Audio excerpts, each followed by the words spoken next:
Media, Media Digital Al-Hanif. Bismillahirrahmanirrahim. Assalamualaikum warahmatullahi wabarakatuh. Alhamdulillah kita bertemu kembali walaupun online ya. Ustadz juga kangen ya sama seperti kalian. Kita sama-sama kangen ketemu di sekolah, sholat berjamaah bareng di sekolah. Kita berdoa kepada Allah, mudah-mudahan Allah segera angkat wabah ini sehingga kita bisa beraktivitas lagi kembali sebagaimana seperti biasanya, sholat di masjid, puasa datang datang ke sekolah, bersalaman dengan ustadz-ustadznya ya. Kita berdoa kepada Allah supaya kita dapat melewati dengan kesabaran dan Allah segera angkat wabah ini. Pada kali ini kita akan bahas tentang hikmah sholat. Anak-anak sekalian ya, Rasulullah mengajarkan bahwa kalau sudah usia 7 tahun itu sudah mulai kita belajar sholat ya. 7 tahun berarti yang kelas 1 ya ini. Kalau anak-anak kelas 1 sudah harus belajar tentang sholat. Nah kalau sudah 11 tahun berarti kelas 5, kelas 6 ini kalau nggak mau sholat orang tuanya boleh pukul ya. Jadi dipukul sama orang tuanya gara-gara tidak sholat, orang tuanya tidak salah. Tentunya pukulan yang bikin jera ya. Ibu-ibu sekalian, bapak-bapak, jangan sampai mukul anaknya sampai masuk ke rumah sakit anaknya, itu jangan sampai ya. Pukulnya yang membuat jera saja. Hikmah sholat yang pertama adalah sholat merupakan rukun Islam. Artinya, siapa yang merasa dirinya muslim, maka dia wajib mengerjakan sholat, wajib mendirikan sholat. Karena sholat itu adalah rukun Islam. Sebagaimana sabda Nabi Muhammad SAW, Bunyal Islam ala khamsin.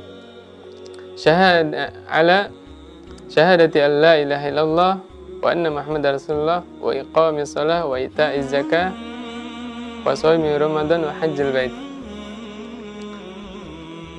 Islam itu dibangun di atas 5 rukun. Syahadat, la ilaha illallah wa anna Muhammad Rasulullah, kemudian mendirikan sholat, menunaikan zakat, melaksanakan puasa di bulan Ramadan, kemudian haji ke Baitullah Al-Muharram. Nah ini rukun yang kedua, sholat. Maka orang yang merasa KTP-nya Islam, merasa dirinya muslim, wajib sholat. Kemudian yang kedua ya, sholat ini sebagai media penghubung antara seorang hamba dengan Allah Subhanahu wa taala. Sebagaimana Nabi bersabda, "Inna hadakum idza shalla yunaji rabbahu." Ya. Salah seorang di antara kalian apabila sholat, maka dia sedang berbisik kepada Rabb-nya, sedang bermunajat. Ya. Anak-anak nih, kata Nabi, sholat itu sedang berbisik kepada Allah, sedang bermunajat. Berarti nggak boleh teriak-teriak sholatnya, ya. Yang tertib, ikuti bapaknya atau ibunya bagaimana sholatnya ya. Tidak boleh teriak-teriak, karena sholat itu sejatinya sedang bermunajat kepada Allah, sedang berbisik kepada Allah. Kemudian yang ketiga, sholat ini adalah sebagai penolong dalam segala urusan penting, ya. Allah Subhanahu wa taala berfirman di dalam surah Al-Baqarah ayat 45, "Wasta'inu bis-sabri was-shalah." Kata Allah, mohonlah pertolongan kepada Allah dengan sabar dan sholat. Allah perintahkan kalau kita lagi dalam kesusahan, lagi ada permasalahan, maka minta tolong kepada Allah dengan sabar dan sholat. Yakin kalau kita sabar, sholat, minta tolong kepada Allah, Allah pasti tolong. Banyak contohnya. Di antaranya Nabi Ibrahim alaihissalam.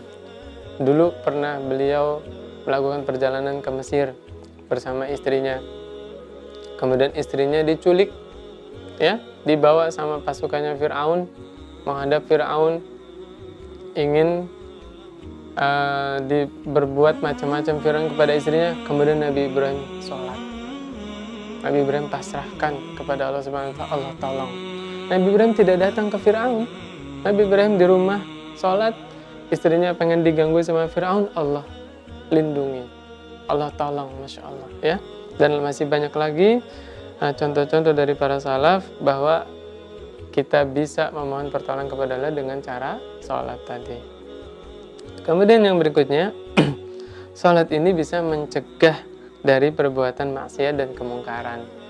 Siapa-siapa yang mau meninggalkan dosa, mau menghindari dosa, mau mencegah dirinya dari kemaksiatan, maka lakukan sholat. Kata Rasulullah SAW, wa aqimis shalah, inna salata tanha 'anil fahsya'i wal munkar.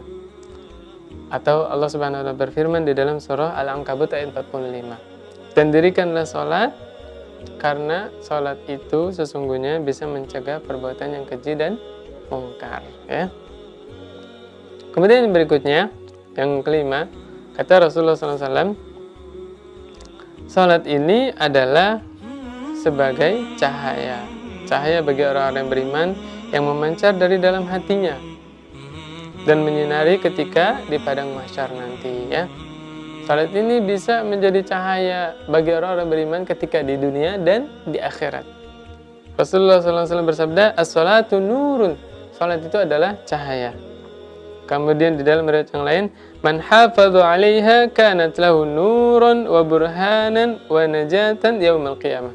Siapa yang menjaga salatnya, menjaga salat 5 waktu ya, maka kata Rasulullah, maka baginya cahaya, kemudian bukti yang nyata, kemudian penyelamat baginya nanti di hari kiamat. Kemudian yang keenam,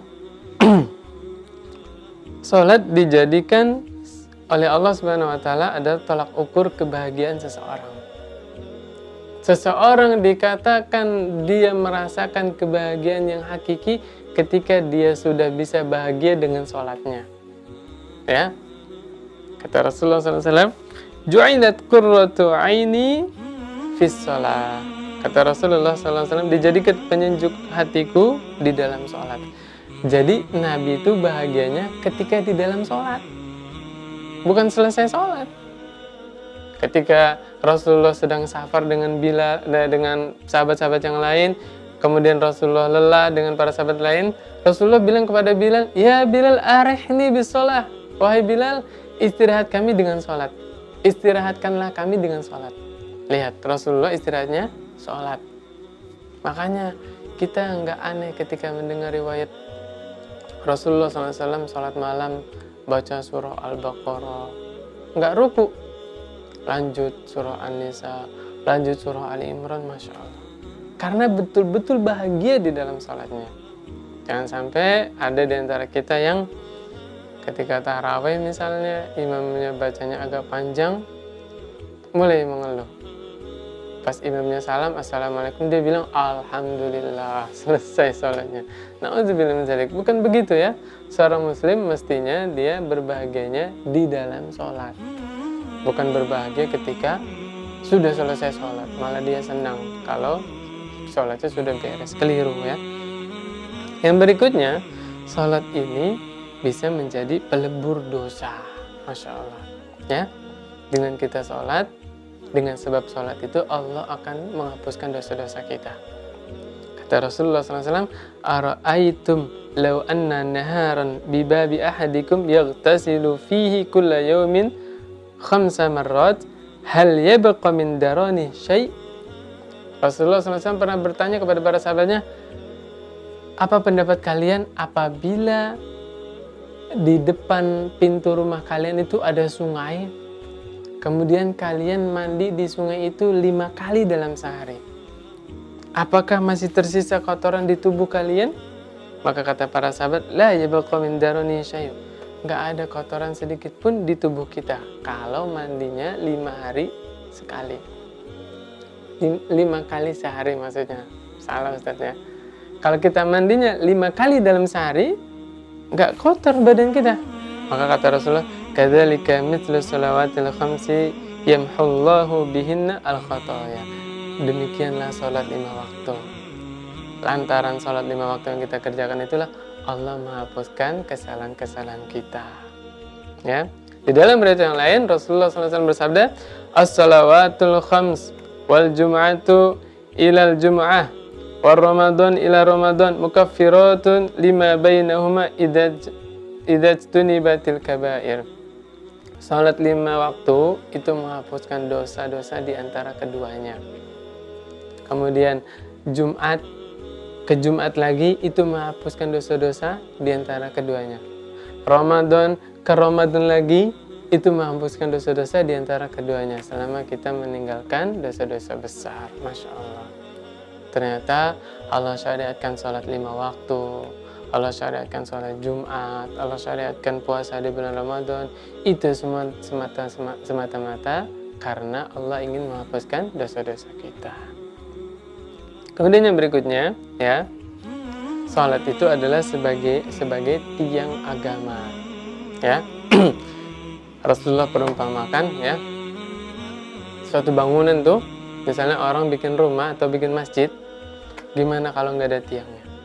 Nggak bakal tegak, nggak bakal disebut itu bangunan. Karena tiangnya nggak ada, ya bangunan tadi nggak tegak. Begitulah sholat yang ada di agama kita, ya.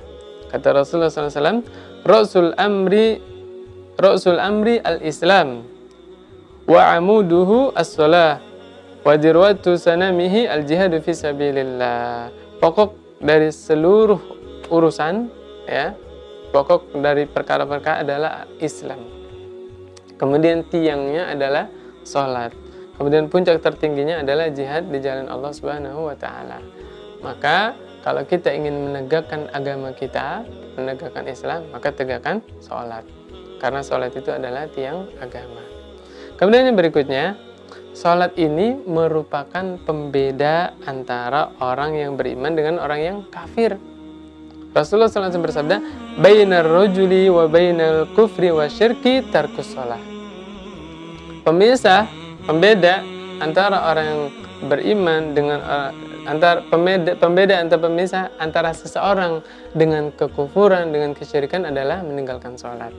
Ya, maka kalau kita tidak mau menjadi kufur, kita nggak mau menjadi musyrik, caranya adalah dengan mengerjakan sholat. Selama kita mendirikan sholat 5 waktu, maka selama itulah kita masih punya status muslim. Kemudian yang berikutnya, ada seorang sahabat bertanya kepada Rasulullah tentang amalan yang paling afdol, ya. Indama su'ila an ayyil a'mal afdol. Ketika Nabi sedang bersama para sahabatnya, ada seseorang bertanya, ayyul a'mal afdal, amalan apa yang paling utama, yang paling bagus, yang paling utama, yang paling afdal, amalan apa? Maka Rasulullah menjawab, as-salatu ala waqtiha. Amalan yang paling utama, yang paling afdal adalah sholat di awal waktu. Artinya ketika datang waktu sholat, dengar azan, jangan ditunda lagi. Dengar azan, kita jawab azan selesai, doa selesai azan, baca salawat, ya. Hafalnya doa setelah azan? Allahumma rabba hadhihi ad-da'wati tammah was-salatil qa'imah ati Muhammadanil wasilah wal fadilah wa ba'athu maqaman mahmudan alladhi wa'adtah. Kemudian baca syahadat, asyhadu an la ilaha illallah wahdahu la syarika lahu wa anna Muhammadan abduhu wa rasuluh sallallahu alaihi wasallam. Kemudian baca doa, raditu billahi rabba wa bi Muhammadin sallallahu alaihi wasallam nabiyya wa bil islami dina. Baru kita wudu. Selesai wudu, sholat. Jangan ditunda-tunda. Karena amalan yang paling afdal, yang paling utama adalah sholat di awal waktu. Nah, yang terakhir, hikmah dari sholat adalah, ya, ternyata amalan yang pertama kali nanti Allah hisab, Allah hitung, Allah lihat adalah sholat. Kata Rasulullah SAW, inna awwala ma yuhasabu bil abdu yaumil qiyamah min amaliha as-shalah. Sesungguhnya amalan manusia yang paling pertama dihisab oleh Allah di hari kiamat nanti adalah sholat, ya. Jadi sholatnya dilihat dulu tuh. Kalau sholatnya bagus, insya Allah amalan yang lain juga bagus. Begitu Ramadan ini, dan mudah-mudahan Allah berikan kekuatan kepada kita semua supaya kita bisa menjalankan seluruh ibadah di dalam Ramadan ini. Anak-anak sekalian, suatu hari Rasulullah SAW naik mimbar, dan di tangga yang pertama Rasulullah SAW mengucapkan amin. Kemudian naik lagi tangga yang kedua, Rasulullah mengucapkan amin. Rasulullah melanjutkan tangga yang ketiga, Rasulullah bilang amin. Kemudian Jabir bin Abdullah berkata, "Ya Rasulullah, sami'naka taqulu amin 3 marrat." Ya Rasulullah, kami mendengar engkau mengucapkan amin 3 kali. Para sahabat heran. Di antara sahabat tidak ada yang berdoa, kok tiba-tiba Rasulullah mengaminkan. Kemudian Rasulullah SAW menjelaskan, "Lamma raqitu ad-darajat al-ula ja'ani Jibril sallallahu alaihi wasallam faqala syaqiya 'abdun adraka Ramadan fansalakha minhu wa lam yughfar lah." Faqultu amin. Ketika aku naik tangga yang pertama, Jibril datang kepadaku, kemudian mendoakan, celakalah seorang hamba yang dia masuk ke dalam bulan Ramadan. Kemudian Ramadan berlalu, sedangkan dia belum diampuni oleh Allah Subhanahu wa Ta'ala. Maka Rasulullah mengaminkan doa malaikat Jibril. Kemudian ketika Rasulullah menaiki tangga yang kedua, maka Jibril mendoakan lagi, syaqiya 'abdun adraka walidayhi aw ahaduhuma falam yudkhilahul jannah faqultu amin. Kata Jibril berdoa, celakalah seorang hamba, yaitu orang tadi mendapati kedua orang tuanya atau salah satu di antara keduanya, tapi keduanya atau salah satunya tidak bisa memasukkan hamba tersebut ke dalam surga. Kemudian Rasulullah mengamini doa tersebut. Dan yang terakhir anak-anak sekalian, perlu kita ingat benar-benar ketika Jibril mendoakan kecelakaan bagi seorang yang disebut nama Rasulullah di sisinya, tapi dia tidak berselawat kepada Rasulullah sallallahu alaihi wasallam. Jibril mendoakan kecelakaan bagi orang yang mendengar nama Nabi Muhammad sallallahu alaihi wasallam, sedangkan dia tidak berselawat kepada Nabi Muhammad sallallahu alaihi wasallam. Anak-anak sekalian, perlu kita renungkan, kenapa kok ada orang-orang yang dia masuki bulan Ramadan, sampai Ramadan pergi meninggalkannya, dia tidak diampuni oleh Allah Subhanahu wa Ta'ala. Ini adalah orang yang paling merugi. Maka kita pelajari amalan-amalan saja yang bisa menyebabkan kita diampuni oleh Allah Subhanahu wa Ta'ala. Yang pertama, supaya kita diampuni oleh Allah dengan sebab datangnya Ramadan, yaitu kita berpuasa di siang harinya. Sebagaimana sabda Nabi Muhammad SAW, "Man shama Ramadan imanan wa ihtisaban ghufira lahu ma taqaddama min dzambih." Siapa yang berpuasa di bulan Ramadan, puasanya itu didasari keimanan dan mengharap pahala di sisi Allah. Bukan hanya puasa ikut-ikutan, wah orang tua saya puasa, saya juga puasa. Tidak. Tidak juga puasanya itu karena diiming-imingi oleh orang tuanya, ayo nak, kalau puasanya full 30 hari nanti dapat hadiah dari orang tuanya, dapat THR misalnya, dibelikan mainan, baju baru. Tidak. Supaya puasa kita membuahkan ampunan Allah Subhanahu wa Ta'ala, yaitu puasanya didasari iman, karena keimanan kepada Allah, wahtisaban, mengharap pahala di sisi Allah. Jadi mulai sekarang anak-anak sekalian dilatih puasanya benar-benar karena keimanan kepada Allah dan mengharapkan pahala di sisi Allah, supaya kita benar-benar mendapatkan ampunan dari Allah Subhanahu wa Ta'ala. Kemudian amalan yang kedua yang mengundang ampunan Allah Subhanahu wa Ta'ala yaitu sholat taraweh. Ya. Kata Rasulullah SAW, "Man qama Ramadan imanan wa ihtisaban ghufira lahu ma taqaddama min dzambi." Siapa yang mendirikan sholat malam di bulan Ramadan, ya, qiyamul Ramadan. Kalau di hadis qiyamul Ramadan, tapi selama ini kita mengenalnya dengan istilah sholat taraweh, ya. Maka salat tarawih ini bisa membuahkan atau mendatangkan ampunan dari Allah Subhanahu wa taala. Ya, anak-anak sekalian ya, salat tarawihnya dijaga.